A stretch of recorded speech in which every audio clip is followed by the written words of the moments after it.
ამ გაკვეთილიდან ვისწავლი, როგორ მისცა ჩვეულებრივ ფოტოს ასე წოდებული კინოს ეფექტი. მივდივართ Layer, New Adjustment Layer, Curves. ვაჭერთ OK-ს და გადავდივართ Graphics-ზე. დგამთ ხაზზე წერტილს და გადავყავს ქვემოთ. დგამთ მეორე წერტილს და გადავყავს ზემოთ. გავდის ინგლისური S-ის მსგავსი ფიგურა.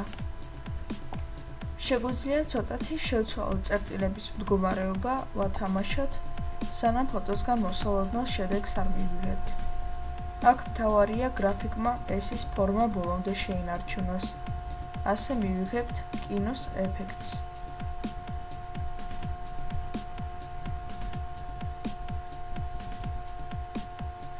გადავიდეთ მენიუში Layers, მაუსის მარჯვენა ჰილაკით დავაჭიროთ ფენას. Flatten image. სურათი მზადაა.